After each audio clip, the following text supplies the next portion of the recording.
મહોત્સવ જે આપણે વસંત પંચમીના રોજ ઉજવવા જઈ રહ્યા છીએ એના ભાગરૂપે કરિયાવર વિતરણ કાર્યક્રમમાં ઉપસ્થિત સૌ વેવાઈઓ બહુ વેવાઈઓ કહે છે સમિતિના તમામ સભ્યો સ્વયંસેવક મિત્રો પણ કરતા હોઈએ છીએ કે એમ કેમ પહોંચી ગયા, કારણ કે તમે અહીંથી વિદાય લઈ લીધી પણ રસ્તામાં કંઈ પણ નાનું મોટું પંચર પડ્યું આ પડ્યું એની પણ અમને થોડીક ચિંતા રહેતી હોય એટલે દૂરના ગામની અમે વધારે નોંધ લેતા હોઈએ, નજીકવાળા તો લગભગ સમયસર પહોંચી જતા હોય, પણ આપણે સમયની સાથે ચાલશું તો આ વસ્તુ બને ત્યાં સુધી સારી અને સરસ થશે. અત્યારે સમય ઘણો બધો વયો ગયો છે, તમારે હજુ દૂર જવાનું છે એટલે બહુ સમય નહીં લો, પણ મુખ્ય 2-3 વાતો મારા દિલની છે તમારી સામે મારે રજૂ કરવી છે. આપણો 52 ગામ પરિવારનો આ પ્રસંગ છે, કોઈ એક વ્યક્તિનો નથી. 52 ગામની આબરૂ આપણા બધાના હાથમાં છે. આમાં કંઈ પણ દુર્ઘટના બને, કંઈ પણ વસ્તુ બને તો આખો 52 ગામ સમાજ વગો હોય, આપણો પરિવાર વગો હોય. એટલે કોઈ પણ દુર્ઘટના ન બને એની આપણે બને ત્યાં સુધી કાળજી લઈએ. એટલે ફટાકડાની ને બધી ના એટલે પાડી છે. અને છતાંય કંઈક કોઈ કારણોસર આકસ્મિક કંઈ પણ વસ્તુ નાની મોટી કંઈક બને તો ખોટી અફડાતફડી ના કરશો.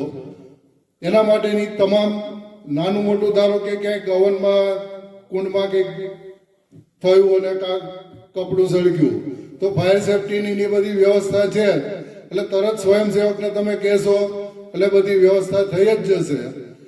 અને વિદાય વખતે કદાચ કોઈ બહેનોનું હૃદય ભરાઈ જાય, કોઈ તકલીફ પડે તો પણ તાત્કાલિક કહેજો. ડૉક્ટરની ટીમ પણ છે, ભાવેશભાઈ કીધું એમ. એટલે કોઈ પણ જાતની કોઈ મુશ્કેલી ન પડે એની સંપૂર્ણ તકેદારી રાખવાનો પ્રયત્ન તો કર્યો જ છે, પણ એમાં તમારો સહકાર પહેલા જોઈશે. જ્યાં કંઈ બને એટલે તરત સ્વયંસેવકનો કોન્ટેક્ટ કરી લેજો, એટલે તમને એ બધી સગવડ તરત પૂરી થઈ જશે. અને સમયસર આવવાનો આગ્રહ રાખશો. અને બીજું એક નમ્ર નિવેદન અને મારા દિલની વાત છે આ કે આપણે આપણી ઘરે પ્રસંગ કરીએ છીએ, સાથે સાથે અહીંયા 23 તારીખે મોટો પ્રસંગ થઈ રહ્યો છે. તમે મંડપનું બધું મુહૂર્ત એ તમારા ઘરે કરશો, ગરબા કરશો, એનો અમને કંઈ વાંધો નથી, પણ મંડપના દિવસે તમારા મહેમાન આવ્યા હોય એને તમારે જમાડવાની પણ ફરજ છે તમારી, અને જમાડવા જ પડે. મહેમાનની સાથે કુટુંબના ભાઈઓને પણ જમાડવા પડે. એટલે જમાડો એની કોઈ ના નથી, અને જમાડવા પડે આપણી ફરજ છે. કંઈ ભૂખ્યા તો બીજા દિવસે ના લવાય. પણ મારા દિલની આ પોતાની વાત કરું છું કે તમે જે ઘરે જમણવાર કરો છો એમાં બને ત્યાં સુધી ખર્ચ ઓછો થાય એ માટે મોટા મેનુ ના રાખો. આપણા સગા સંબંધી માત્ર ભૂખ ઠારવા માટેના પ્રયત્નો કરે છે. આપણે કંઈ 4-5 મીઠાઈઓ બનાવવાની ત્યારે જરૂર નથી, એવી મારી એક લાગણી છે. એટલે તમે નાનું મેનુ રાખો. તમારા ઓછા ખર્ચમાં આપણે જમવાની છૂટ આપીએ છીએ, પણ ઓછા ખર્ચમાં થાય એવો પ્રયત્ન કરશો તો તમારા જ પૈસા બચશે, આપણા સમાજના જ પૈસા બચે. અને એ પૈસા બચેલા હશે તો ગમે ત્યારે બાળકોના ભવિષ્ય માટે કે આપણા સંતાનોના ભવિષ્ય માટે આપણને કામમાં આવશે. તમે પ્રસંગને રૂડો કરવા બધા પ્રયત્ન તો કરો જ, પણ ખોટા પૈસા આપણા જે તે સમયે વપરાય જાય. આપણે અહીંયા સરસ મજાનું મેનુ રાખીએ જ છીએ, બરાબર? એટલે ત્યાં તમે માપનું મેનુ રાખી અને પ્રસંગ કરશો તો અમને જે ઉપરથી થોડાક ઠપકા આવે છે ને એમાં અમને પણ થોડીક રાહત થશે. એટલે આ મારા દિલની વાત છે કે અમને ઠપકા મળતા હોય છે કે પછી ઘરે તો કે આવડું મોટું કરે છે, આમ કરે છે. પછી એ વડીલોની વાત એ સાચી છે, અને આપણે સાથે થોડુંક હવે સમયની સાથે સમજીએ તો આપણે બને ત્યાં સુધી આ ખર્ચને ઘટાડી શકાય એવું આપણા હાથમાં છે. એવો તમે પ્રયત્ન કરશો તો 100% થશે. પણ પ્રયત્ન જ નહીં કરો તો નહીં થાય. એટલે પ્રયત્ન કરવો ના કરવો એ તમારા હાથમાં છે. અમે તો માત્ર વિનંતી કરીએ છીએ અને વિનંતીમાં તમે સાથ સહકાર આપશો એવી અપેક્ષા પણ રાખીએ છીએ. અને બધા સારી રીતે આપણો આખો સમાજ અમને સારો એવો સાથ સહકાર આપે જ છે. અમે માત્ર અત્યારે બધા નિમિત્ત છીએ. બાકી પૈસા સમાજ આપે છે. તમે અમને રૂડા કરી બતાવો છો, સમાજ જ અમને ઉજળો કરી બતાવે છે. આ કામ 52 ગામ સમાજનું જ છે. એટલે ભાવેશભાઈએ કીધું એમ બને ત્યાં સુધી કોઈ ઉગ્ર સ્વરૂપ ક્યાંક નાની મોટી અડચણ પડે તો આપણે થોડુંક શાંતિથી વિવેકપૂર્ણ વાત કરી અને જે પ્રશ્ન ઉપસ્થિત થયો હોય એને શાંત પડવાનો પ્રયત્ન કરશું. સ્વયંસેવકોને પણ અમે સૂચના આપીશું કે બને ત્યાં સુધી એ એગ્રેસિવ નહીં થાય, ઉશ્કેરાઈ નહીં જાય. પણ કદાચ કોઈ કારણોસર એ થાક્યો હોય કે માથાકૂટ બીજા કોકની હારે થઈ હોય પછી તમે આવ્યો હોય, તમારો વાંક ના હોય તમને કદાચ એ કામ કે તો આપણે થોડુંક ત્યારે સાંભળીને જતું કરી દેવું કે આગળ કોકની હારે માથાકૂટ હશે એટલે આપણને થોડુંક આ બોલી ગયો તો આપણો જ ભાઈ હશે, આપણો જ દીકરો હશે, આપણો જ કોઈક કુટુંબનો સભ્ય હશે એટલે આપણે એને ત્યારે માફી આપી દેવી. અને માફી આપવાથી સહેજ પણ નુકસાન થતું નથી કદી. અને અમે પણ અમારી જ્યાં જ્યાં ક્ષતિ હોય ત્યાં તમે અમને જાણ કરશો. અમારી ભૂલ હશે અમે સહજ સ્વીકારશું. અમે પણ એનું આગળ પુનરાવર્તન ના થાય એનું ધ્યાન રાખીશું. એટલે અમારી પણ ક્ષતિઓ પણ જ્યાં હોય ત્યાં પણ તમે અમને જણાવો એવો પણ એક આગ્રહ રહેશે. એટલે આ ખાસ આપણો ઘરનો જ પરિવાર છે એમ માનીને, આપણે ઘરના જ છીએ એમ માનીને આ પ્રસંગ જેમ બને એમ સારી રીતે રૂડો અને સંપૂર્ણપણે શાંતિપૂર્ણ માહોલમાં પૂર્ણ થાય એવો એક આગ્રહ ગોતો આગ્રહ, વિનંતી ગોતો વિનંતી. જે ગણો તે આપણું કામ છે એમ માનશો કે મારો પોતાનો પ્રસંગ છે એટલે મારા ઘરે જ પ્રસંગ છે એમ માનશો તો કોઈ તકલીફ ક્યારેય પડશે નહીં. અને મેં કીધું એમ કે ખર્ચ આપણે હવે થોડુંક જાગૃત થવાની જરૂર છે કે માત્ર લગ્ન પૂરતી વાત નથી પણ આપણે અમુક ખોટા ખર્ચામાં ખર્ચ કરી નાખીએ છીએ અને પછી બાળકોને ભણાવવા કે ધંધે લગાવવામાં કે આપણને તકલીફ પડે છે, ઉછીના ગોતવા પડે. તો બને એટલો પ્રયત્ન આપણે બચતની ભાવનાનો કરશું. હા, જરૂરી હોય એ બધું 100% કરો પણ બિનજરૂરી ખર્ચ ન થાય એનું પણ આપણે એક પરિવર્તન લાવીએ તો આ પ્લેટફોર્મના માધ્યમથી પરિવર્તન માટે હું ખાલી વિનંતી કરું છું. અને હવે કોઈને કંઈ જરૂરી સૂચનો હોય, આમાં કોઈને કંઈ અમને સૂચન કરવા જેવું લાગતું હોય અથવા તમારી કોઈ લાગણી અહીંથી રજૂ કરવી હોય તો તમે તમારી લાગણી અહીંથી રજૂ કરી શકો છો. સમાજ આ મેદાનમાં આપણે જમણવારી છે અને બાજુમાં જ આશ્રમ, બદ્રીનાથ બાપા આશ્રમ, એ બંને સંસ્થાઓમાં સંયુક્ત ટૂંકમાં અહીંયા આ ગેટેથી પ્રવેશ લેવાનો છે. અહીંયા રસોડાના 12 સ્ટોલ છે.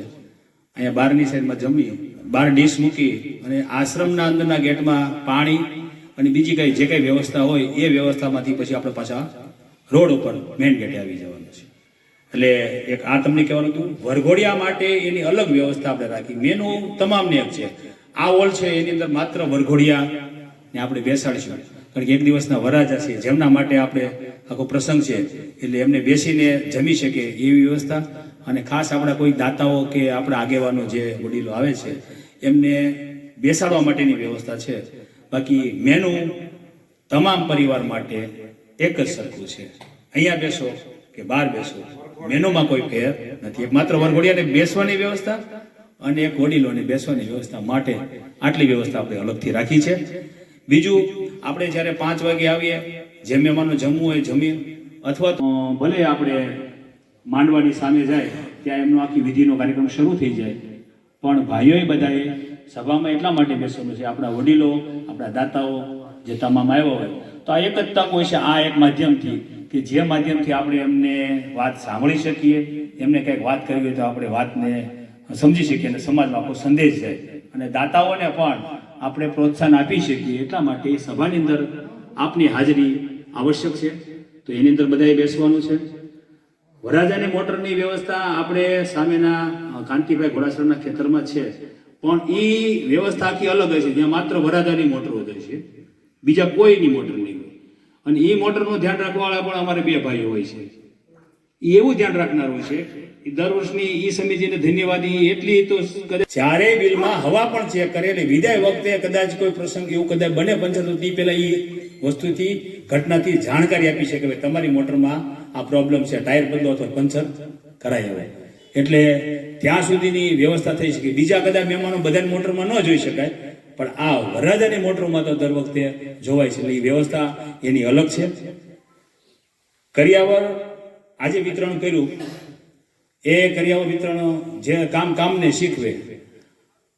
દર વખતે આપણે આ કાર્યક્રમમાં રહીએ છીએ. આ વખતે સમિતિનો સુઝાવ રાતે બેઠા હતા ત્યારે જુદો આવ્યો, પણ આ વખતના કાર્યક્રમમાં દર વર્ષે આપણે આવડો મોટો કરિયાવર હોય એટલે શનિવારે બપોરે 12 વાગ્યાથી ભાઈઓ અહીં એકત્ર કરતા હતા.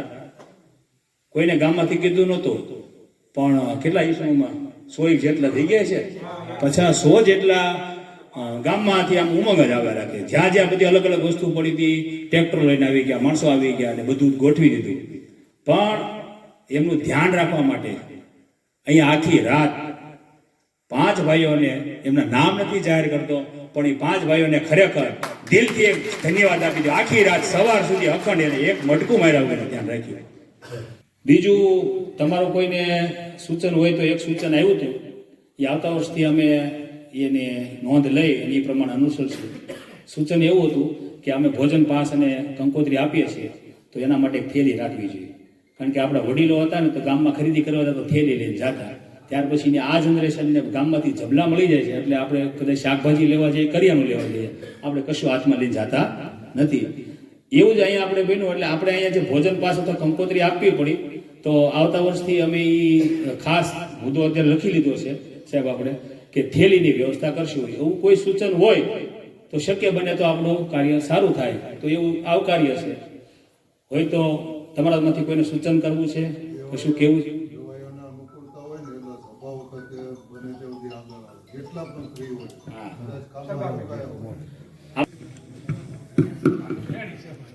બોલ શ્રી ઉમિયા માત કી જય.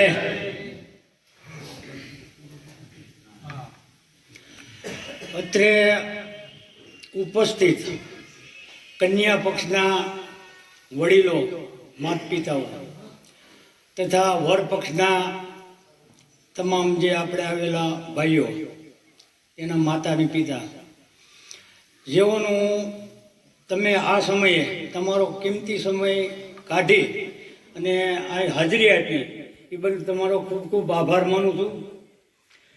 ભાઈ ગણેશભાઈએ એની બુદ્ધિ પ્રમાણે એની બુદ્ધિનું વાત કરી, રમણીકભાઈએ એની લાગણીની વાત કરી, ભાવેશભાઈએ એના મનની વાત કરી. મારી વાહે કાંઈ વધ્યું નથી, એટલે મારે કાંઈ કહેવા પણ નથી. આ તો હિમાલયમાં ગુલ્ફી વેચવા મોકલ્યો, મારી ગુલ્ફી લે કોણ? આ માયલી વાત છે. બોલ શ્રી ઉમિયા માત કી જય. ખૂબ ખૂબ આભાર. એમની લાગણી એવી હતી. તમામ આપણે અહીંયા આભાર વ્યક્ત કરીએ છીએ. અલ્પ વિરામ સાથે જુદા પડીએ છીએ. કાયમી માટે એની સોશિયલ મીડિયાથી અથવા તો ફોનના માધ્યમથી આપણે